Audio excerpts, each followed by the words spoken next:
Welcome to one of the biggest crossover events in Power Ranger and Kamen Rider fanfiction history, with almost 30 storylines crossing over. These storylines are written and read to you guys across multiple platforms and given to you by the 3 Ranger Bros Studios, which is hosted by Mark the Red Cornish Ranger, Cosplay Dude 637, and myself, Ty Tiger. So prepare to dive into a storyline that not only crosses over all these stories, but hosts a threat that is willing to take down the entire multiverse as we know it. Let us begin. Rangers and Riders Unite. War for the Multiverse. Tie-in. Decoding the Cyber Realm. A portal opened in the Cyber Realm, and out walked Violet, the princess of the Cyber Realm, and the powerful Cyberforce Ranger, Fred, the gold Cyberforce Ranger, Xander from Universe 113, a member of the Future Foundation and the leader of the subdivision team, Future Generations, and the wielder of the Master Morpher, and Tony, also known as Kamen Rider Drive. The 4 appeared in a forest. The trees were all different colours. The sky was blue with shades of purple mixed in, and every now and then there was a flash of red lightning. "Whoa, this place is weird," Tony muttered. "No offence taken," Violet chuckled. A small part of her was glad to be home. She secretly missed the Cyber Realm. She didn't like leaving her Earth family, her Ranger team, or Fred for that matter, but a part of her also yearned for the Cyber Realm. She took a deep breath in and let out a sigh as Fred placed his hand on her shoulder. "You okay, Vi?" Fred asked. "Yeah, sorry, just taking home in, you know," Violet replied. "Yeah, don't worry," Fred said with a small smile. "So, we're going?" Xander asked. "We're heading to the refugee camps. If there's anyone who can help us, it'll be there," Violet stated. They started walking through the orange grass, Tony taking in all the sights, bewildered by the realm made out of code. He picked up a leaf and examined it. He moved it through the sunlight, through the yellow leaf. There were faint hints of coding, digits shimmering through it. Tony chuckled to himself. They carried on walking and a flash of lightning erupted, illuminating the sky. "Is the freak lightning normal around here?" Xander asked. "No, it's not, but I am unsure if it's my uncle doing it or if it's something else," Violet replied, without breaking her gaze from her goal. They came to a clearing and entered the campsite. There were massive tents, a gigantic fire pit, and clothes hanging off branches, but there was no one around. "Hello!" Fred called out. "Looks pretty empty." Xander sighed. "There should be people here," Violet muttered in disbelief. Fred walked up to something floating above the ground. It looked like a piece of fabric. It was white with white code shimmering through it, and it was also translucent, almost see-through. It was only a couple inches long, and it was thin as paper. "Yo, what's this?" Fred asked, extending his finger out, poking it. "Hey, don't touch that!" Violet snapped. Violet dropped to her knees and examined it. "It's a soul code," Violet gasped. What to who to what now?" Tony asked, confused, as Xander and himself surrounded them. "You humans use the internet, make video games, servers, internet coding, whatever else you use code for. That is nowhere near the tip of the iceberg. The Cyber Realm is alive. It beats like a heart.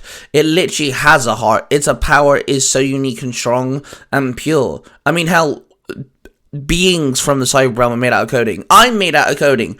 I'm a human to a sense, but I don't have cells in the same way you 3 do. There is a soul code. It's what humans would call, well, a living heartbeat. A soul," Violet explained.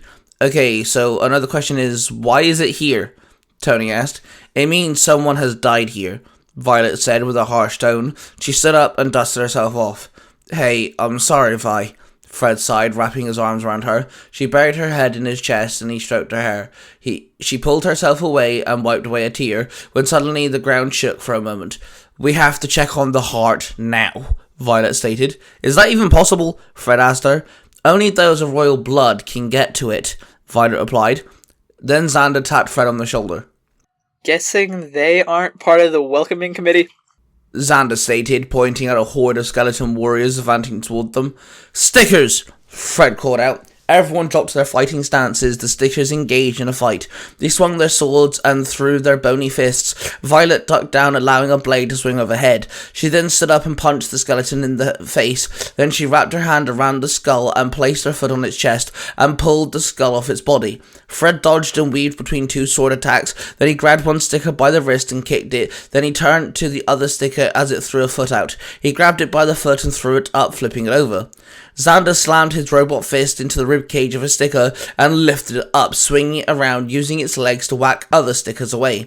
Tony ran at a sticker, grabbed it onto its neck with his arm. He lifted himself up and slammed his feet into another sticker. As he came crashing onto the ground, he brought the original sticker down with him, slamming it to the ground as well. The stickers then faded away. Those things are freaky. Xander grunted as they all grouped up. Sticker patrols, Violet sighed. Alright, Vi, this is your round. What do you want to do? Fred asked. Violet took another deep breath in. Let's check on the heart. The lightning, the ground shaking, it's too unnatural. I'm concerned. Violet nodded. The three boys nodded at her. Then she started walking and the boys followed. Hey Vi, with the multiverse ending and everything, I'm quite surprised you haven't contacted your sister, Fred stated. They entered a deep forest that was darker than most. Violet sighed once again. My uncle may be a villain, but he cares about the cyber realm and my sister. He won't let harm come to her. Violet sighed bluntly. They walked up to a massive tree. It was the thickest, tallest tree around, and it was covered in pure white leaves. Okay, now that's kind of cool, Xander muttered. Violet placed her hand on the tree and the bark under her hand started glowing. Then the bark shifted, retracting into itself, opening up, allowing the four of them to walk through it, like a doorway. They entered the massive, huge navy blue room. The floor and walls were lined with traversing code.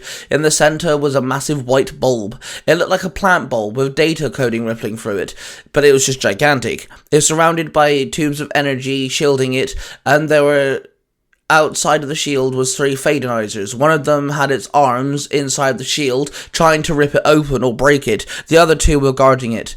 They break that shield, the cyber realm will cease to exist, Violet gasped. Then let's make sure that doesn't happen, Xander roared. Both Fred and Violet both waved their hands over their morphers. Scan DNA! They both called out. Then they both slammed their hands on their morphers. Cybercharge! They both called out. In a flash of light, they both morphed into the gold and purple Cyberforce Rangers. They stood ready. Tony triggered his rider belt and the shift brace. He slotted the hot rod into the slot on the brace, and then he revved the lever. Henshin! He called out, and the red circle appeared and engulfed him, and then it vanished, and Comrade Drive stood ready. Xander held out his Master Morpher. Dragonzord! Xander called out, and in a flash of green, the Green Mighty Morphin Power Rangers stood ready. The four heroes ran at the two Fadenizers. The Gold Ranger and Comrade Drive took on one of them, whilst the Green and Purple Ranger took on the other. The Purple Ranger hit the Fadenizer head on with a jump kick, whilst the Green Ranger got behind it and slashed it with his Dragon Dagger. The Fadenizer head-butted the Purple Ranger, then threw a kick back, kicking the Green Ranger. The Purple Ranger dove forward, but the Fadenizer grabbed onto her and started draining her powers. The Green Ranger jumped up and slammed both his feet into the Fadenizer, knocking it onto the ground, relinquishing its clutch on the Purple Ranger.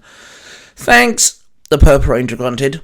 Comrade Drive punched the Fadenizer a few times before the Fadenizer swung its hand, backhanding the Kamen Rider, sending him flying back. He crashed onto the ground. He stood up quick and removed the hot rod from the shift brace. He then pulled out another hot rod, twisted it, and slotted it into the shift brace. He revved the lever, and the tire on his chest removed itself and phased away, and a new tire appeared. It was purple and looked like a shuriken. It slotted itself on his chest, replacing the base tire. Taya Kokan!